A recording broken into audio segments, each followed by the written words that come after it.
Well, good morning, everyone, and welcome to the August version of the Ag Economic Dialogues.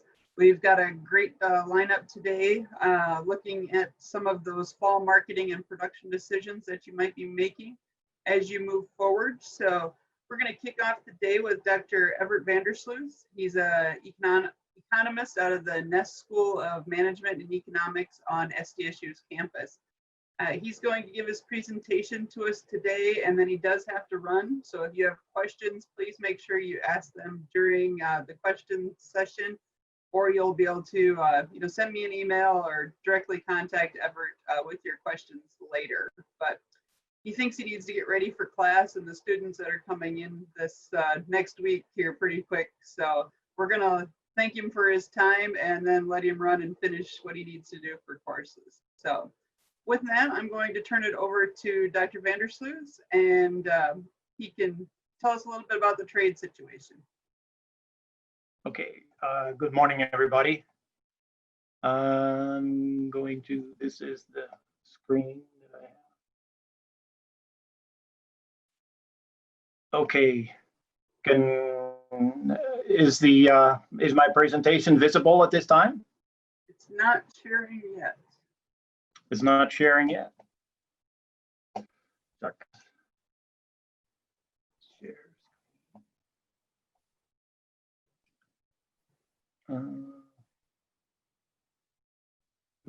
Okay, there it is. How about now? Okay, there we go. Sorry about that.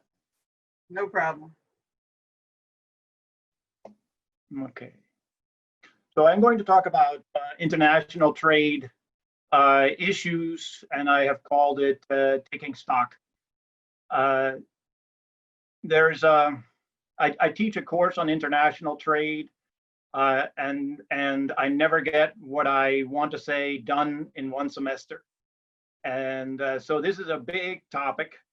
Heather asked me to talk about some recent developments, but I also, given that I have very little time, I thought I would talk about some things that we don't often hear about. As Heather said, I have to run afterwards. I have my contact information here, and so anybody feel free to contact me if you have any questions, concerns, or issues. So I'm going to talk about some basic trade numbers. Who has trade policy authority? That's not often talked about. And then some recent trade policy developments, and then looking forward. Here are just some things to put things in context, that even before this year, even before COVID started, we saw a decline in merchandise trade. And what is listed on this figure is the relative importance of the three main types of trade: manufacturing, mining, and agriculture. And you see that agriculture makes up a relatively small share of the total trade. Also, for the United States, we're not that trade dependent if you compare our country to many other countries. And this is simply the main factor here is economic size, the size of the overall economy, or the size, the geographical size. So the bigger the country, usually the smaller the trade dependency. But it's quite staggering when you see this comparison on this figure, where for the United States it's around 50%. For a small country like Switzerland, it can be over half. So I thought I would talk about the global trade regime. But before that, so world agricultural trade makes up about 9% of total goods trade. And ag exports had already declined in 2019. But of course, trade remains very important for agriculture and for South Dakota in particular. And you've seen these numbers before, where a crop like soybeans, about 50% of US soybean production gets exported. And you see that these numbers are very high for some other commodities. And it's also relatively high for wheat and pork, and a little bit less for pork and corn and beef, but nevertheless, very, very important. We hear a lot about China, but this number shows, this figure shows that Canada remains a very important export market, as is Mexico. So you see Canada here on top and Mexico third listed here, but these two markets remain very important. So the new version of NAFTA is, of course, very important. When it comes to growth in different markets, you know, we hear a lot about the big countries where a lot of the volume goes, but this is not to overlook some smaller countries that are also very important. So I've included the figure here, where we see countries like Vietnam and Taiwan and Indonesia, the Philippines, etc., also being very important export markets. When it comes to growth, you know, yes, we do a lot of trade with the Europeans, with our North American partners, but the growth is happening a lot in Asian markets and South and Central America, as you can see from this picture. So as always, I have way too many slides, and so I jump over this fairly quickly, assuming that that many of us know how or have been exposed to, you know, some of these basic numbers, but I think they're important for all of us to kind of keep in mind. This is something we hear a lot about, how we have lost a lot of market share to China, to Brazil, when it comes to soybean exports. But this chart nicely points that out, is that, you know, we see an upward, a long-term upward trend for exports of soybeans by Brazil to China, and a downward trend concerning the soybean exports to China from the United States. So that's an important one. So these are just some general trends. Here is something that we don't often hear about, and we assume that everybody knows this, but from my experience teaching international econ, this is not necessarily something that everybody knows about. So I thought I would just repeat that, as by the US Constitution, the Congress has the authority over foreign commerce, and the president does not. He has authority over foreign relations and defense policy, but Congress can delegate the trade promotion authority, or that ability to engage in trade agreements and negotiations with other countries through this trade promotion authority, EPA, or it's also called fast track. And so this is a type of congressional executive power sharing. And in the past, this was always used to expand international trade relationships. In more recent years, under this administration, this has also been used to do away with some of the previous trade agreements that existed, or at least change them. In addition to, you know, we have Congress and the president on the one hand, we have more broadly the executive branch, the White House, so to speak, and then the legislative branch.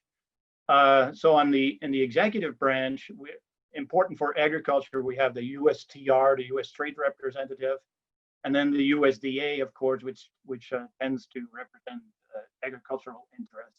And on the legislative branch, we have agriculture. And I'd argue that in recent times, the legislative branch has kind of taken a step back and hasn't fully lived up to its constitutional responsibilities to get engaged and get involved in these international trade negotiations. So trade and foreign policy are very complex. They're often blended. They're often they often get tangled up. So, and we know, you know, we know now that many trade disputes are not really about ag to begin with, but ag can be deeply affected by the fallout, and we have seen that.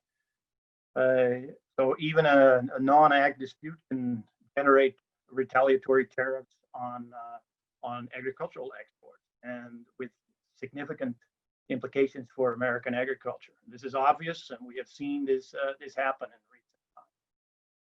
So something about trade developments, and where I'm going with this is to try to talk about the World Trade Organization. So that's the direction of what I'm trying to accomplish here.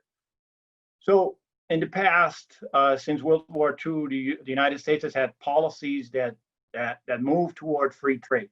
And whether we had Democratic or Republican presidents, the executive office tended to be in favor of a move toward free trade. And that trade was used to achieve economic growth. And in the process, underlying this and economic theory bears this out, is that trade tends to be mutually beneficial. And in the process, it would generate soft power for the United States. So in recent years, we've seen a major shift, more of a go-it-alone approach, and a type of what economists refer to as mercantilism, a type of managed trade where exports are seen as good and imports are seen as bad. And this is fundamentally against what we teach in economics. And in economics, we teach, and the empirical studies bear this out, is that trade can be mutually beneficial, that both sides of a deal can win. It doesn't have to be a zero-sum game where my gain comes at the expense of yours. So it needs a lot of government involvement for this type of approach to work. So recent developments have included the withdrawal by the United States from the Trans-Pacific Partnership. Also, has been less in the news, but the Transatlantic Trade and Investment Partnership, or TTIP, this was the trade negotiations with the Europeans, that stopped. And so now we have tariffs imposed on about $400 billion on imports, and that has resulted in this, an almost $40 billion on taxes on imports. So this is a tax increase, you could call that. And foreigners have retaliated at the cost of about $200 billion in U.S. export losses, and most of those costs have been borne by agriculture, because the foreign countries have targeted agriculture. Because yes, the United States has a trade imbalance we tend to import more than we export, but when it comes to agricultural goods, we export. We're a net exporter of agricultural commodities. So in return, farmers have received $28 billion in taxpayer funds over the last couple of years, and this is where I want to spend a little time on. And I know I don't have a huge amount of time, but so here's that number of these three different programs: the market facilitation payment that we have heard a lot about, food purchase and distribution program, and then the agricultural trade promotion. So that has resulted in this. That's where that number comes from, that $28 billion to 12 and 16 over the years 2018 and 19. So I'd like to tie this to this trade aid. Where does that leave us, and how do we comply with our previous agreements with the World Trade Organization? So first, take a step back and ask, how did we get to the World Trade Organization, and why is it being criticized so much? So the World Trade Organization, the WTO, was established, came out of what is called GATT, the General Agreement on Tariffs and Trade. It started with 23 countries in 1947 to help the economies of the Western world grow again after following the Second World War. So that culminated into 8 rounds of trade negotiations. And the last one that was completed was in 1994, so a very long time ago. and that established the World Trade Organization. And really what the World Trade Organization was, it was a more formal organization that grew out of GATT.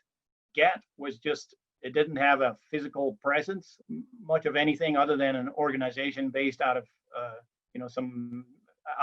Geneva, Switzerland, and that's where the World Trade Organization is headquartered now. So one of the difficulties I point out, right now we have 164 members, and it started out with 23. So reaching agreements between so many different countries has become a lot more difficult, simply because of the numbers of countries. So why did GATT participants establish the World Trade Organization? They felt at the time that more was needed there. There needed to be more, the implementation of these GATT accords needed to be better, more well done, and they broadened trade also. Sometimes, we hear that the World Trade Organization is kind of a foreign government, but it is not. Countries have signed on to the World Trade Organization voluntarily, and it's simply based on normal trade relations among countries. So it's based on 3 principles: non-discrimination, and that simply means that having normal trade relationships with all other countries. The only countries with which we don't have normal trade relationships are countries like Iran and North Korea and a few other countries. And then also the elimination of non-tariff trade barriers, and those are referred to as NTBs. So it's basically any kind of trade barrier that's not a tariff. And then it provides a way to solve or resolve trade disputes. So this was very successful for a long time in the sense that it was a big move toward free trade. So I put here in big red letters, the WTO provides a legal and institutional foundation for multilateral trade relations and strengthens these international rules. I won't get into all of these things, but again, these are the main objectives of the World Trade Organization. So this most favored nation status simply means having normal trade relationships. And then, that trade becomes predictable. And that's something we might take for granted, but it isn't to be taken for granted if, all of a sudden an exporting country decides to change the product somewhat. That wouldn't be allowed by the World Trade Organization, their products and their rules, etc. So it helps with the stability and the transparency of international trade. And an overall move towards decreasing trade barriers. So the overall purpose is foster a free and the free flow of trade, and they provide a forum for trade negotiations. I'm going to talk more about that forum. So a key contribution of the World Trade Organization is have this trade dispute resolution process. So if countries don't agree, they can get together and try to hash out their agreement. And the World Trade Organization provides a neutral third party. And so this mechanism is called the dispute resolution. And so a drawback of these multilateral trade agreements is that it's, I talked about this already, it's difficult to reach agreements among so many different countries. So what has happened in recent years is that countries have tried to bypass the World Trade Organization. So instead of having global trade negotiations, they've done agreements with one other country at a time. So that's why one of the reasons why we have these bilateral agreements more than anything. Here, this chart on the right hand on the side shows that, well, we hear a lot about a lot of complaints about the dispute resolution, and the United States has been unhappy with the dispute settlement understanding, as it's called. But on the right-hand side, it shows that by and large, the United States has come out on top when it filed a complaint and as a respondent. So basically saying that, by and large, when it came to the disputes that the United States was involved with, the United States has largely come out on top, which isn't always the case. Like, for example, the cotton dispute that the United States had with Brazil, it lost that. But by and large, most cases have been won by the United States. So it's kind of interesting that it has been targeted so much by the United States. So the main important issue for agriculture is the Uruguay round that was completed in the early 90s, and it included what is called the Agreement on Agriculture. And the way this works is that each country self-reports the subsidies that it provides to agriculture. As we know, the Europeans provide a lot of subsidies, as do other countries, as does the United States. So they self-report, and in order to compare apples to apples, they use that famous colored box thing. So we have a green box, a blue box, and an amber box, and then all countries have come to the agreement that they have been assigned a maximum, let's say, dollar amount that they can provide under the amber box program. So for the United States, at the very bottom here, it says the U.S. amber box cost cannot exceed about $19 billion a year. So this was negotiated under that international agreement. And so let's see where we are, where the United States is. So most of our programs go in the green box, meaning no problem. Then we have these other boxes. And we also have something called the Minimis. Those are small programs. They tend to be relatively small programs, and they're used for exceptions. So we don't have that much in the amber box program. So we have been below. This figure shows that for many years. It's kind of an old figure, but it shows that for many years we were below that $19.1 billion. So the United States has been in compliance, but that compliance was dependent on what was in the Minimis exemption. So already we were kind of a little bit on the edge, especially there was a talk about crop insurance, whether that was within the rules of the World Trade Organization, but we were okay. So, but now we have this special trade assistance and the coronavirus payments that are, likely to total, it says here, about $33 billion for 2019.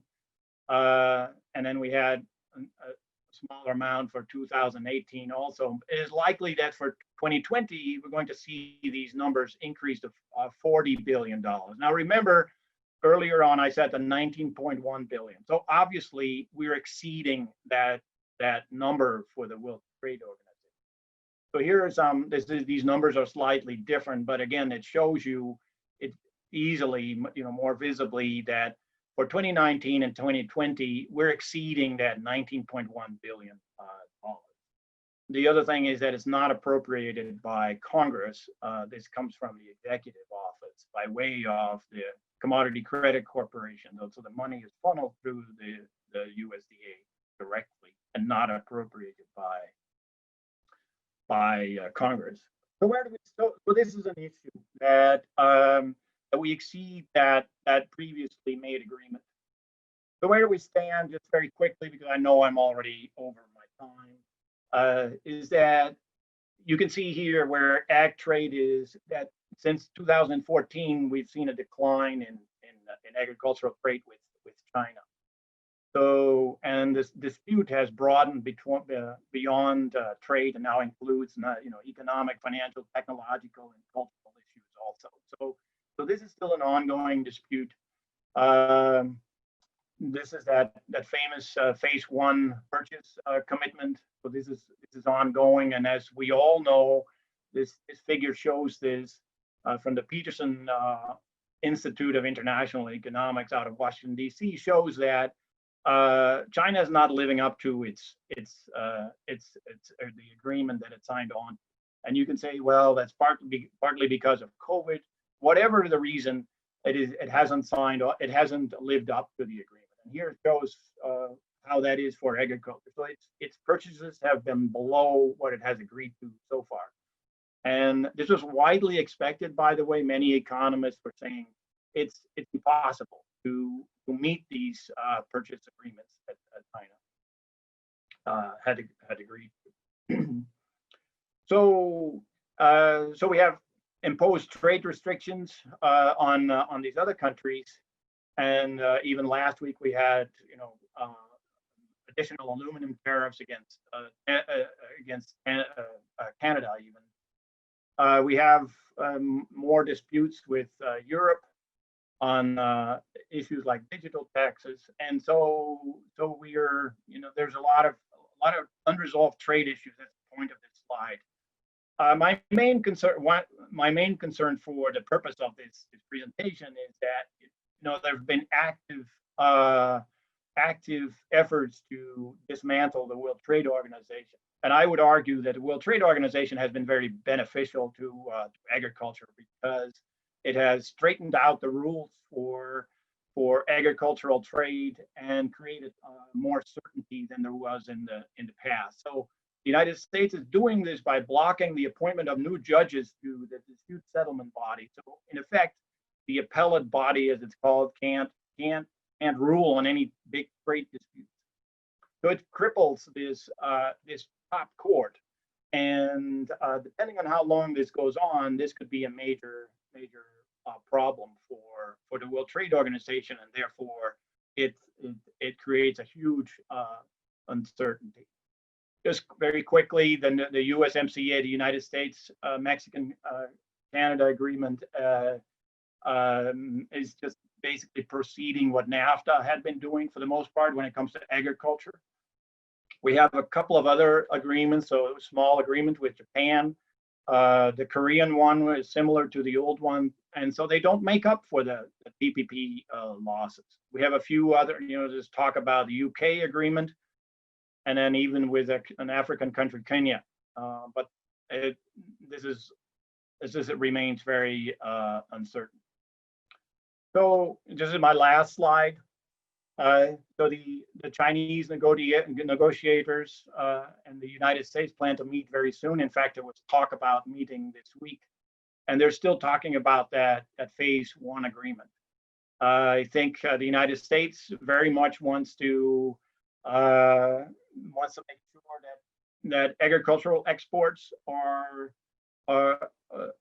being agreed upon, and China has more interest in these, the things that we heard a lot about lately, talking WeChat, these other technological issues. For the purpose of this presentation, I've highlighted the issue with regards to the World Trade Organization. We don't hear much about the World Trade Organization lately, but my point, bring it up in this discussion, is that it remains very important for agriculture, and it's something to keep an eye on.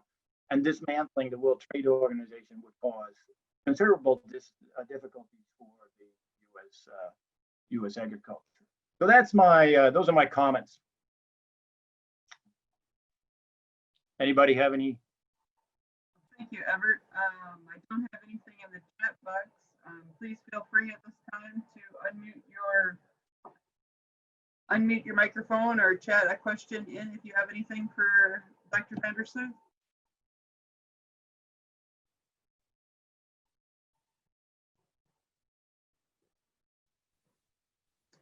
Well, Everett, I'm going to say thank you for your time. I will send any questions that come in to me by email to you as they would arrive, and we wish you the best of luck this semester and all the changes that's coming about. And I'm sorry I went over my time. I hope I didn't mess it up too much. Fine. Nope, it'll be all right. Thank you. Far, we're good. All right. Thank you very much. Bye-bye. Our next presenter is Sarah Bowder. She's the field specialist out of the Mitchell office. She is in the agronomy department. So we're going to, Everett, if you want to quit sharing your screen there.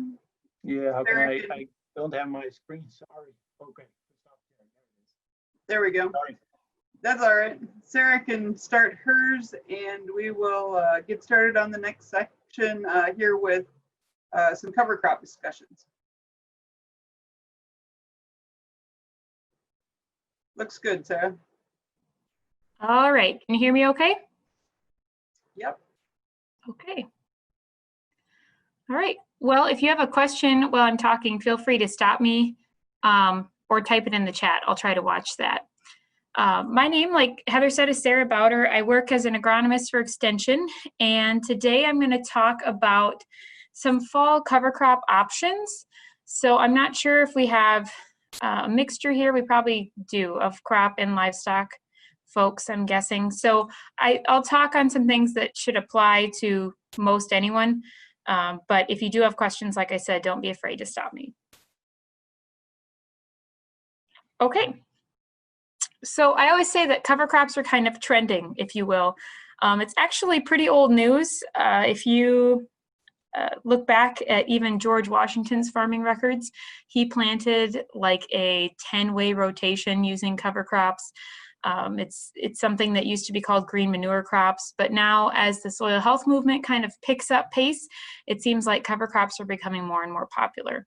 So there's a lot of reasons that people put in cover crops, and they can serve a lot of different purposes. One of the big ones is that they can contribute to our soil health, and that's kind of an overarching term. And what that can mean is any of the things I've listed on this slide here.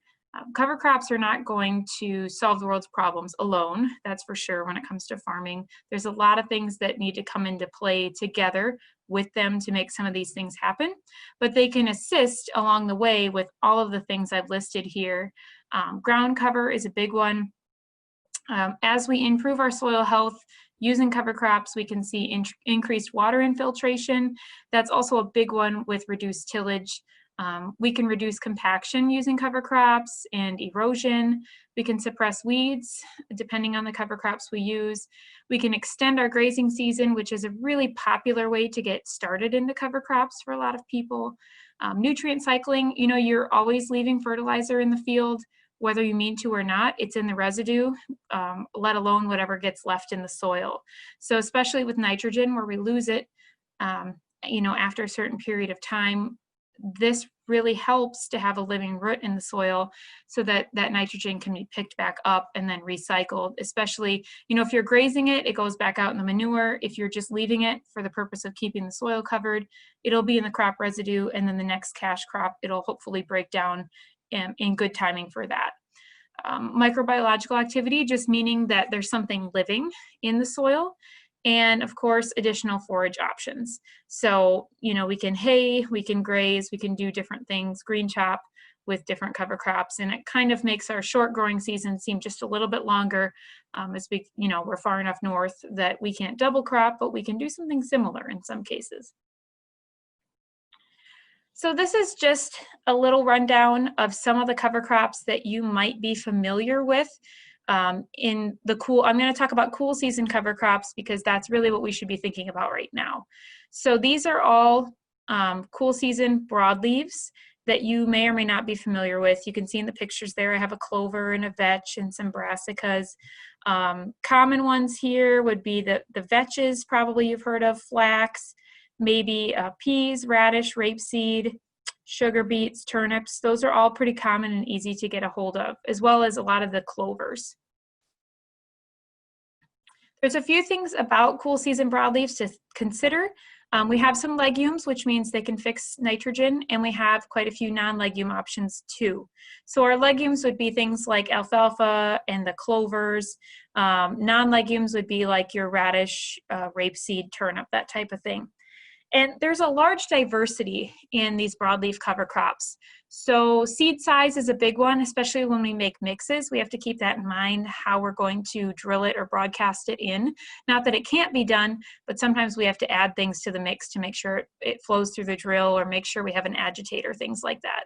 So if you look at a pea versus an alfalfa, of course, that seed size is quite different. Salinity tolerance is another one. Some of these, like sugar beet, for example, that's a pretty salinity tolerant crop, or a saline tolerant alfalfa might be great for that versus some of our other crops, depending on your soils. Tolerance of poorly drained soils really ranges with these broadleaves as well. The clovers are actually, a lot of them, especially Alsite clover, is great on poorly drained soils versus some of our other broadleaves here might not take it as well. And then winter hardiness. You know, they all have a different varying range of winter hardiness, and sometimes hard seed too. So all things to consider when you're trying to choose cover crops. These particular cover crops work well when they're planted in the fall, this time of year, prior to a warm season cash crop.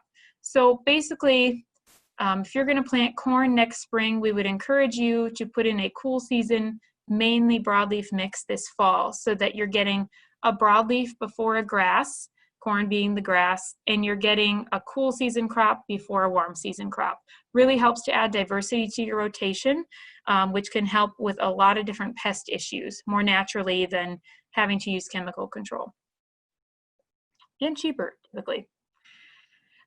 So again, when we look at cool season broadleaves, brassicas are a big part of that, and that's what most people jump to when they think about cool season crops. The positives of brassicas, and again, this would be like radish, rapeseed, turnip, brassica hybrids, that type of thing. They do a lot, they put on a lot of fall growth. They have a lot of biomass production. They are high in moisture. So that's one thing to consider if you're grazing. You're going to get a lot of moisture and not always as much quality as some of the other broadleaves. They're good nutrient scavengers for picking things up in the soil, and they help with pest management. Not a lot of pests think they're super tasty. They break up compaction because of that taproot, and having a large mat of multiple taproots is typically better for compaction than having huge taproot plants here and there. So that's one thing to ponder. They're pretty winter hardy, and they decompose very quickly, and part of that is because they have so much moisture in them. But if you've ever been around a field of any type of brassica, when it starts to freeze, you know that it smells. And that smell is kind of a sulfur smell that they release, because they do take up, if you look in the drawbacks, they take up a lot of sulfur and nitrogen. So that's actually sulfur typically that you're smelling when those cover crops start to break down. They don't tolerate poor drainage super well. They can choke out other species if you get them in there too thick, and they can be tough to kill. And I have on here that they're sensitive to herbicide carryover. That's really any of these, but brassicas can be, because of the large leaf and the way that they grow, they can be pretty sensitive to herbicide carryover. So that's a big thing to pay attention to, not only when you're applying herbicides, but this time of year, look back even 18 months and see what you put down to make sure you're not going to basically shoot yourself in the foot before you plant your cover crop. When I say they can be tough to kill, just meaning that they can be pretty winter hardy. And aside from that, sometimes they bolt if they're put in too early. But this time of year, they shouldn't be bolting for you. So we talk about cool season grasses. Here I gave some examples. Annual ryegrass, that's in that top picture there. There's also perennial ryegrass. Barley, oats, spring wheat, tall wheatgrass, that can be perennial. Triticale, winter wheat, cereal rye. Those are all cool season grasses that would be good options to plant this time of year that you could get hay or forage out of, or just have something growing out there.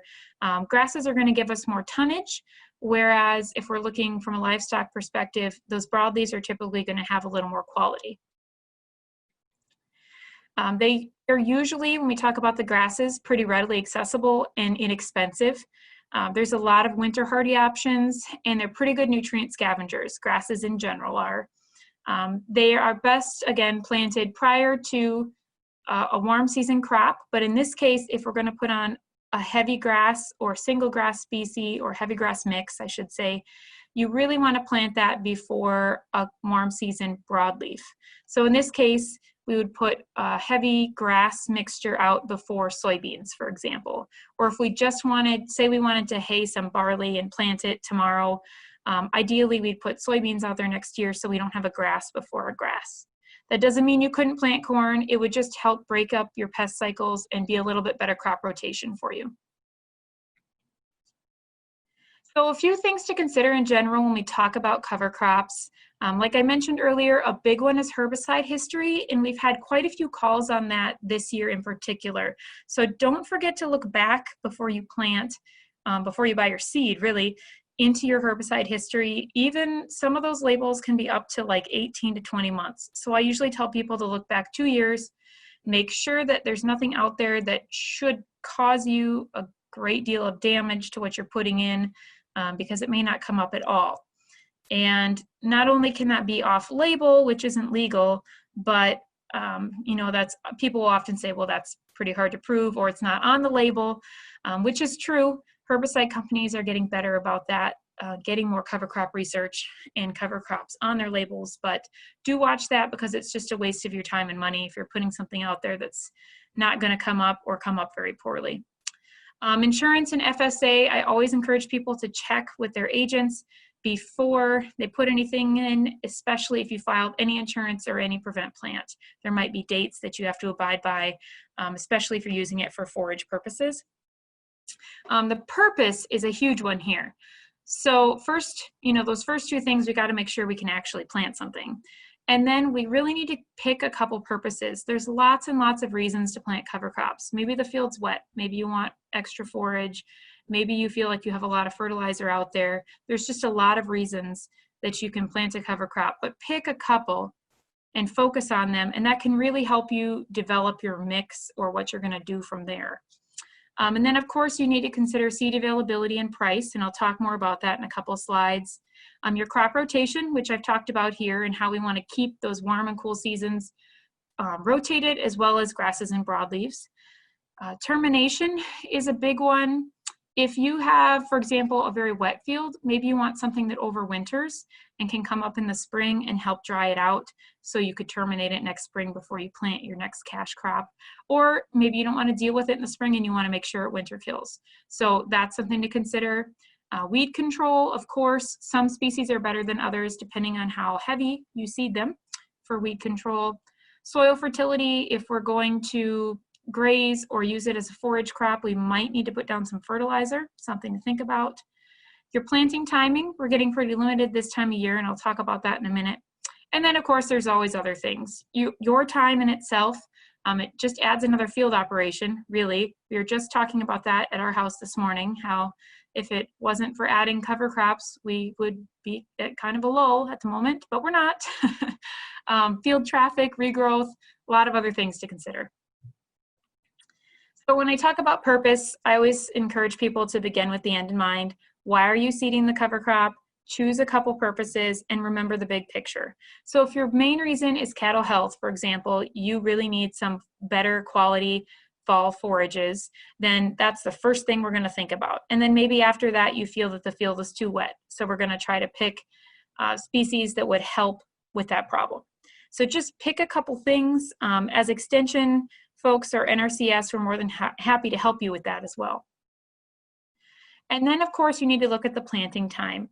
So this is not a hard and fast rule, what I'm about to tell you here. These are just based on average temperatures. So I can't tell you what the weather's going to do, and I feel like the meteorologists can't most days either.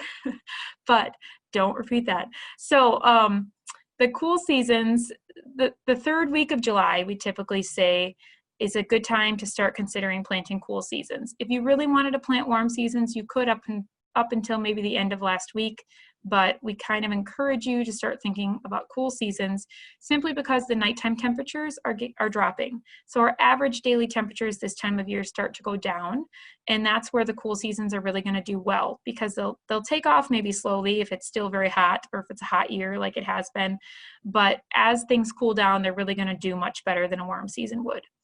So that should allow you for some harvest around that September timeframe. But there are a lot of factors to consider when you mix cool and warm season. But we're getting late enough now, I'd really encourage you to stick with cool seasons. So seeding rates and blends, I think for the sake of time, I'll go over this fairly quickly because typically it's a lot to take in a presentation anyway. But your seeding rate really depends on how you're going to apply it. So, and the purpose. If you want it to be a forage, we might up your seeding rate so it's a little thicker. If you want to broadcast it, we'll probably take it times 1.5 because the stand just isn't typically is good with broadcast seeding. If you're going to drill it, on the other hand, you might be able to have a little lower seeding rate. And then when we look at blends, we're more than happy to help you put blends together. There are worksheets. I'll give you a tool for that where you can put your own together, and NRCS is also very helpful with that. But do know that there's some pre-mixed blend options from a lot of different companies across the state, and some of them are really good. I mean, I think some of our commercial folks have done a great job, and then there's other blends that I wouldn't suggest, but they're cheap, and people kind of like that they're not terribly expensive. But be sure, if you're going to use a blend, and if you're using any NRCS enhancements or equip programs, which is a tool for a lot of folks to kind of get started with cover crops, that's great. But be sure the mix matches the program, because not every commercial mix is actually up to par with those programs. So always check that. This is just a quick slide showing you how we develop these blends. So each species, this is an 8-way mix, and each species in this mix has a full seeding rate. And I'm not sure if you can see my mouse or not, but here's the full seeding rate. And then on the next column over, we just took that times the % of that particular crop that we want in this mix. So this is kind of a poor example because the rates don't come out exact because we tweaked them. For example, we take the 8 pounds times the 3%, you get less than 1, so we put 1 pound in. We didn't want to do under a pound. So that's just an example of how we actually calculate this. You have 100% down at the bottom, and sometimes that will be more than 100%, depending on if we want to overseed, because that is a possibility. But in this case, for simplicity's sake, it's 100% at the bottom of that total column there, and we just take the % that we want in the mix times the full seeding rate, and that gives us the seeding rate per each species. We add those together, and in total, down in the bottom right, we know that we'll put this mix on at 32 pounds per acre. Sarah, I had a question come in. They were wondering if that's a grazing mix. Is that what you had up there? This one's a little bit more of, it could be a grazing mix because it's heavy on the grasses. I think this was actually more of a soil health mix, but it's just an example. But yeah, you could graze this. Thanks. Yep. So I have another mix here in a couple minutes. I'll show you one more time with costs as well that might help. This slide is just showing us some cost examples. It's very difficult to nail down costs on cover crops because everybody has a different mix, it seems, and it depends on where you're getting the seed and if there's a seed shortage. Like last year, for example, seeds got a little pricey because they were harder to get a hold of. So in this case, I just made a couple phone calls. I'm not favoring any companies. I just wanted to give you some South Dakota examples. So average seeding costs here for aerial seeding, you might be between that $13 and $18 an acre. So your application costs can get kind of high, but it depends on your goals. And drilling, it just depends on if you're renting a drill or using custom, around that $14 to $16 an acre. If you're interested in renting a drill, usually the conservation district is the place to look for that. So individual seed costs, when we look at just particular species, which isn't terribly common unless you're planting a grass to maybe hay. Your grasses are going to run between 25 cents and 80 cents a pound, and that just really depends on the species. Legumes are 40 cents to about $3 a pound, and they typically do cost a little more, a little harder to get a hold of, and they do a little more. And brassicas are going to be anywhere from about $1 to $3.50, let's say $3.40 I have here off of Green Cover Seeds chart. But that's just an example of kind of price ranges. Really depends on what you pick and the time of year where you're at, that type of thing. Remember that it's like anything else, you get what you pay for in a lot of cases. So cheaper isn't always better. Depends on what your purpose is. And if we look at some pre-blended mixes, I have some down here at the bottom from Milborn. So Balance Plus, that's just a multi-purpose cover crop mix. And that's $1.50 a pound, and you can see it 12 pounds per acre. There's another one here, Classic Trio, that's brassicas only. And then the Producer, which is meant for this time of year, late season grazing. You can put on and it also puts on organic matter. And that's a 20-pound mix at 90 cents an acre. So if we take 20 pounds times the 90 cents an acre, that one, for example, is $18 an acre. And typically, I'll hear producers say they don't want to go over maybe $15 to $20. Some folks don't want to go over 10. Well, that's very hard to do. Just know that some of this stuff it does cost money, and you have to really set out your purposes ahead of time and decide what you're willing to spend. But that $15 is not unreasonable to get a high quality, especially if you're trying to put out a forage mix, because it's going to cost more to put more seed out there. So here's another example of some blend mix price examples. I just wanted to show you here. I know I'm running out of time. This is another 8-way mix. And here's an example for the question we had before. So if you wanted primarily grasses for maybe more of a grazing mix, you can see that it's the first one on the left here is very heavy on the grasses. That first column is just the percent of each species in the mix, and then the seeding rate per species, and then we just multiplied across per 100 pounds. So we took the 22.5% times 15.8 pounds of the oats here in the first row, and that gives you about 35 pounds per 100 pounds.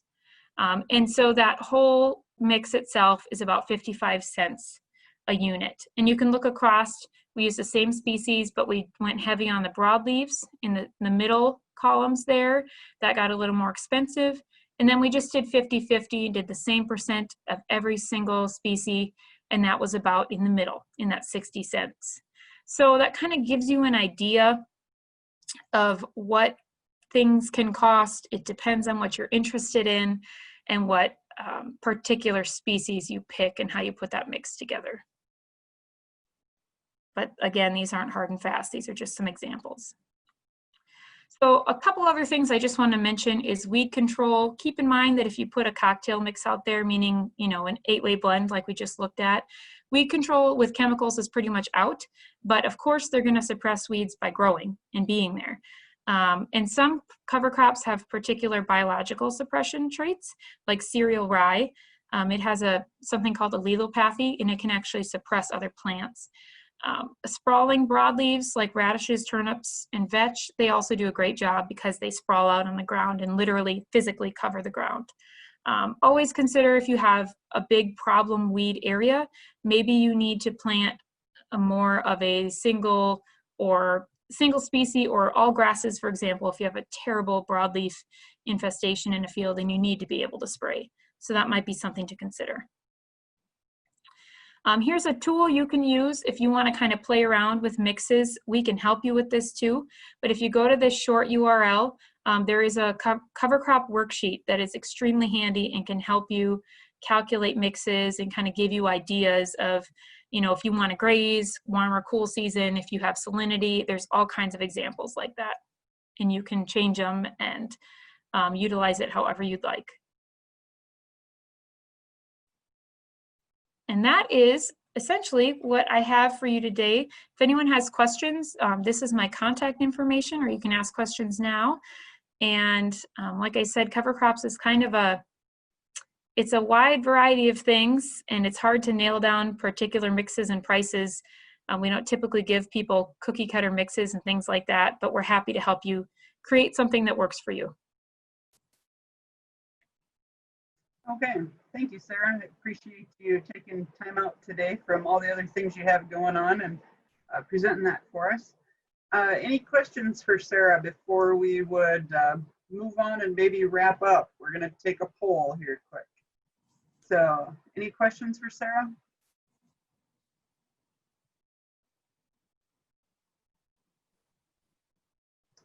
Okay, well, I don't have any new ones coming into the chat, and I haven't seen any on my emails, any additional ones. So with that, I think I'm going to poll the audience. It's 5 to 11.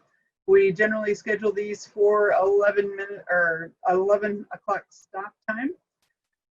Those of you still remaining on the line, are you interested in having the backgrounding conversation this month, or should we carry it on to September and give it its full run?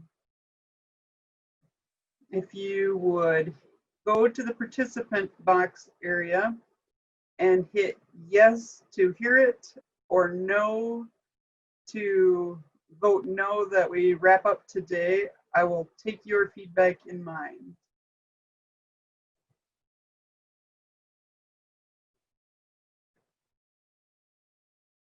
Okay, so I have a couple votes. Everybody else must be just watching so that they can see the video at a later date. Let me pull up some things here quickly, and we will run through some of the background information that I had put together for you. So let me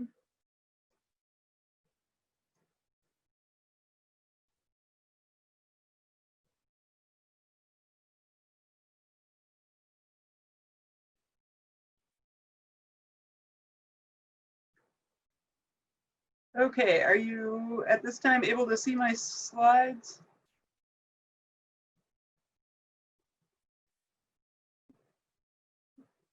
Sarah, if you could give me a yes or no, are you still there?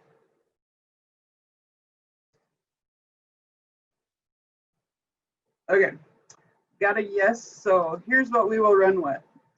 So basically, we're just going to talk a little bit about what's going on with the backgrounding and retained ownership situation. Give a little bit of background on what's been going on in the cattle side of 2020. It's been a little different situation and atmosphere than we've been dealing with, mainly due to this really big drop in the blue bar there showing the 2020 cattle slaughter numbers. You know, COVID flare-ups really caused some issues there.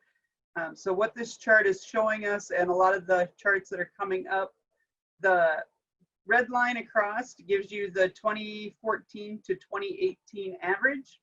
The dotted line is the 2019 average numbers, and then the solid blue line would be the 2020 actual numbers. So that's going to be consistent through the next several of slides as we go forward. So the good news that we can see in this slide is that slaughter capacity is back up and running, and we are processing cattle through the pipeline. The thing that we were worried about is coming to fruition. When they shut down and slowed down a lot of those slaughter facilities, cattle kept growing.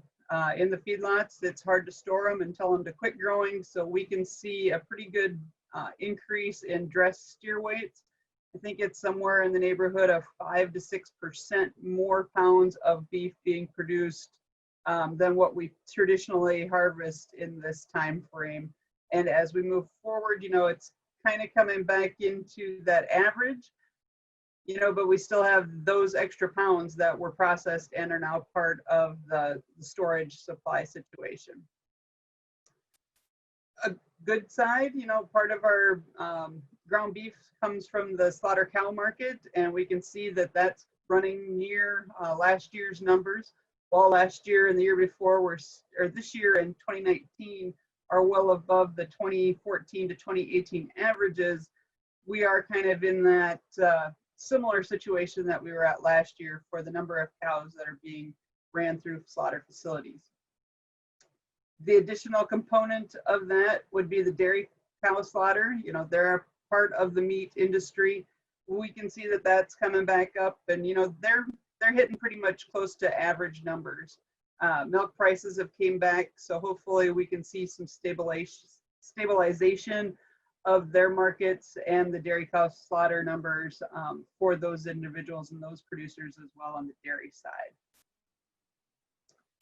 Important that we need to look at the drought monitor. You know, weather is something that always influences, you know, grain price, heifer retention, cow slaughter numbers, feed availability, and, you know, a ton of other things that you do on a day-to-day basis. So it's all kind of related to where's the rain falling, where is it not falling, and how that affects, you know, basically cattle country. And those are the spots that we're looking at. If you zoom in there on the South Dakota, we haven't changed much from this week to last week. But you can see that we have some parts of the state that are hitting D0 and D1 designations. And as we look at those areas, that's our spots where we run a lot of cows and grow a lot of grass. So we really kind of need to keep our eye on what the drought monitor situation is doing out there. So if we look at some calf prices, these charts were updated in July. The next three, I believe, that I'm going to provide for you. Probably I'm a week early with this dialogue and the information to have 100% updated numbers for South Dakota. But if I look at the hard data and it's not in the graph format, we were 400 to 500 pound calves were averaging about 183 last week, and this week they were 174 to 181. So kind of running that trend line from the 2019 situation. One thing we need to keep in mind based on South Dakota numbers here is that traditionally, we don't have a lot of calves going to the auction barns weighing 400 to 500 pounds this time of year. So, if we compare that to some of our calf runs later in October, November, December, even into January time frames, a lot more calves to average prices out across during those time frames. This next slide looks at the 500 to 600 pounders and where they were at, nearing that 2019 numbers, obviously still well below the 14 to 18 prices. But the last 2 weeks, if you want to add those to the chart visually there for yourself, we've been averaging 171 to 173. So pretty close in these areas with the 2019 numbers here as well. And then if we look at the larger steer calves, the 700 to 800 pounders, these had a very wide average depending on the weight breakdown last week and this week. Again, probably due to the few number of calves that were being sold. But anyway, the average for these prices or for these weight of calves has been anywhere from 144 to 155. So, again, due to not so many numbers coming through the auction barns this time of year. So we do have some good news. Here's where the COVID scare happened and markets shut down and we lost our slaughter facilities capabilities. We have seen an uptick in the markets and some return to prices, return of prices to some more, maybe not 100% profitable levels, but we're not losing as much as we had been down in that March and April timeframe, depending on what your budget looks like. So this is a snapshot of the November 2020 feeder cattle futures just for a frame of reference. I took that this morning. I also went and grabbed a snapshot of the August 2012 fed cattle futures. So what's things looking like from a year from now, basically. And they've also been up on that uptick, closing right there at 109.90 when I grabbed this picture. So there is some of that good news in the marketplace. We always like to see those green numbers on the CME markets there. If we look at the feed side of things, corn has not had that type of rebound. We've still got a lot of supply, even with the devastation that Iowa just faced due to the weather situation this week. Markets haven't rebounded as much as we've seen some comeback in the cattle markets due to supply that we still had on in hand and the expected yields that are coming for this fall. So we do have some, if we're feeding out cattle, some favorable feeding prices for corn. If we are a cash grain farmer, not necessarily the prices that we want to see at this point in the ballgame. So where are you now? I ran a lot through those slides of where we've been. So now we need to look at where we are today. Calves are out on pasture. The grass is mostly green across the state. There are those spots where we might be drying out a little bit. But, for most people, we're 2 to 4 months out from weaning.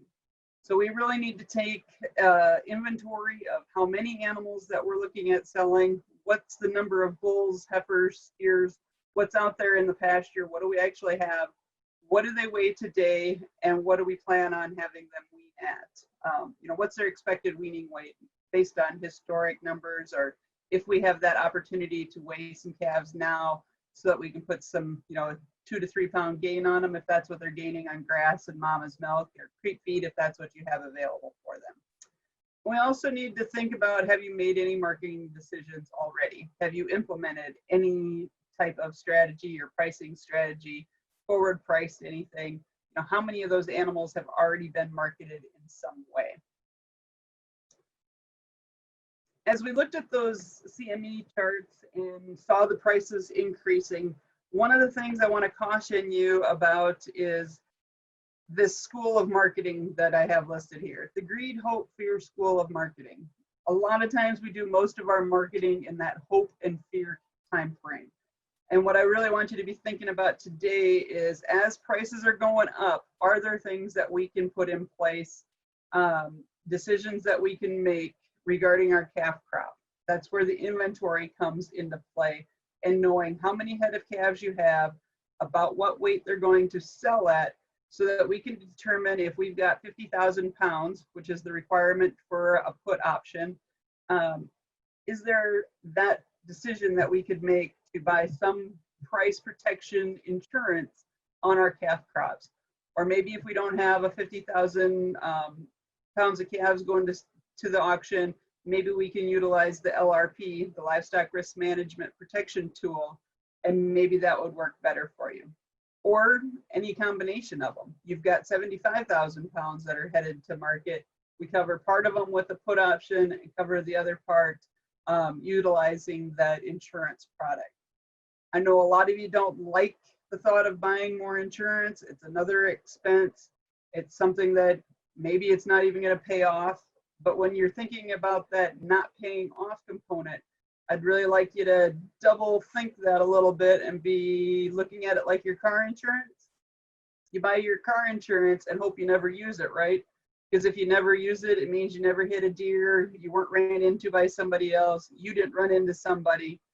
That's what not using this insurance product or taking getting a cash balance back from your options decision is. If prices go up, these aren't going to pay you back. And that's basically like paying the premium on your car insurance. So really want you to think about that, especially in these times of years when, you know, we've seen prices fall out of bed overnight and not being able to protect ourselves in any manner that way. So that's what we really want to be thinking about today. Through the CME prices, we can get some price projections and some idea about what prices are going to be in the future. Another area that you can look at is the Economic Research Service. They do quarterly updates as well. So again, you know, we're right in the middle of this third quarter. So September, we should be getting another price projection for our cattle coming up, that will be coming up for market. But we really need to think about what these price projections are, what basis is in our area, and if we can market cattle or need to put some type of floor in so that we can recognize a price or receive a price that's much closer to our break even.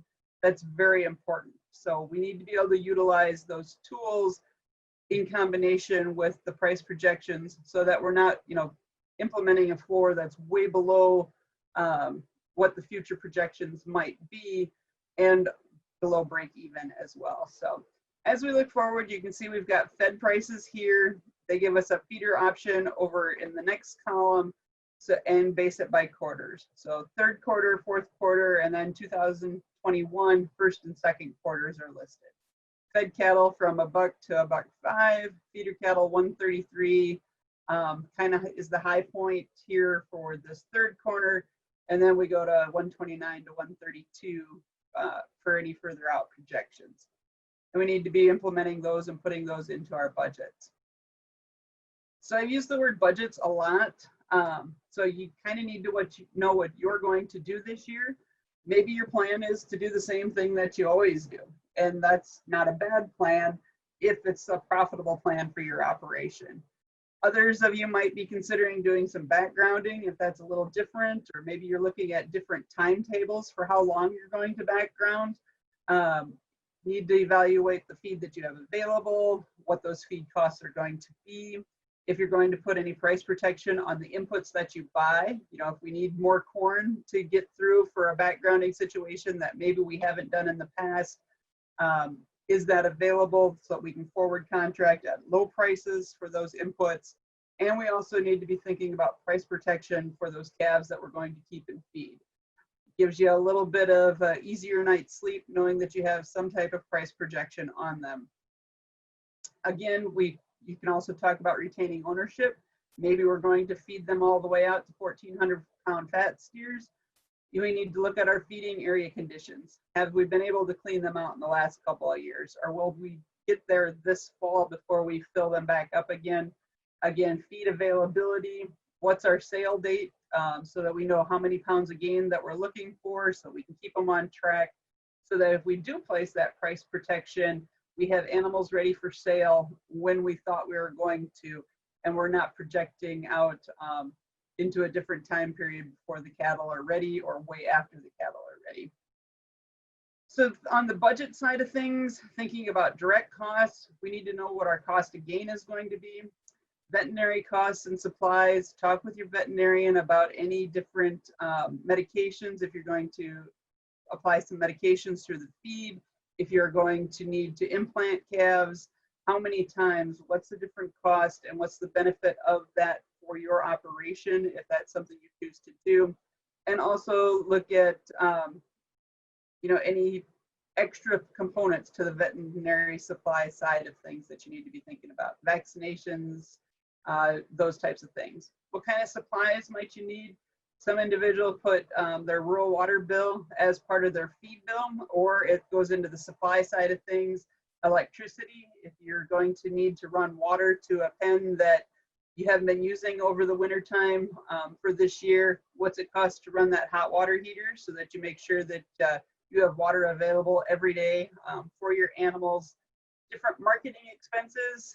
This can be the trip to town and selling them at the sale barn, and the sale barn expenses. It might also include, you could put your cost of the put on a per head basis, or the LRP insurance on a per head basis into this marketing category. And then shipping, you know, we got to get them from the feedlot to the auction barn. We've got to get them from pasture to home or wherever we're planning on feeding them. So make sure that you're evaluating how many miles we're going. Maybe there's a different option for you that has a better basis and those types of things. So think about all those components of the direct costs that you're going to need to cover by selling your animals. I didn't put in here, but you also need to buy that animal. You need to buy it from your cow-calf operation. So what's that opportunity cost that you're giving up of taking that wean calf straight to the sale barn? So with that, it's kind of your decision time. You need to honestly evaluate your own yard situation, and if you have the capability of feeding calves in a backgrounding situation or longer term into that fed steer classification, what feed is available and what's your purchase power capabilities. What's your realistic gain and feed conversion factors? How much feed do you need? What kind of gain will they get this winter when it's cold? What kind of mud situations do you normally have that you need to be thinking about? So we got ebbs and flows in that rate of gain discussion that we need to think about as well. Work with somebody to get a balanced ration put together throughout your whole feeding period. The ration that you feed those weaned calves is not going to be the same that you're feeding when they're 500 pounders or 800 pounders or 1,400 pounders. So make sure you're working with balanced rations, least cost rations. We've got some great staff at SDSU Extension that can help you with some of those ration developers, or if you've got a feed person that you work with, make sure that you're creating those rations and putting them together. Also think about bedding cost. Bedding is not just a freebie, and if you have to purchase corn stalks or different straw components to put out for bedding to keep them warm in the winter and keep their feed conversion rates up, provide a dry spot for them to rest during muddy seasons and those types of things. Make sure you're including that in your budget calculations. I've used the word budget a lot. We have some budgets created for you to use on the SDSU Extension webpage. Those give you several different options for length of time that you're putting animals on feed and those types of things, so that you can ensure you have balanced rations for the age and the weight of the cattle that you're feeding. Big thing, don't forget to include death loss in your calculations. 1-2%, or if you know your operation usually has something higher than that, make sure you're including some death loss, because death does happen in most of our operations. So really be thinking about that. And then the last bullet there says evaluate your risk management options. How much risk can you incur this year? And if there's a way that you can reduce some of that price risk through the use of an options, or if you forward price cattle, when prices get to a break-even price that works for you, or using that LRP insurance, making that next step and getting to that risk management level is going to be a very important component as well this year. As you saw, that was my last slide. And if anybody has any questions, I will quit sharing the screen now, check the chat. And with that, if anybody has any questions, feel free to give me a call or an email. My email address is in all of the contact information that you receive when you register for the program. So.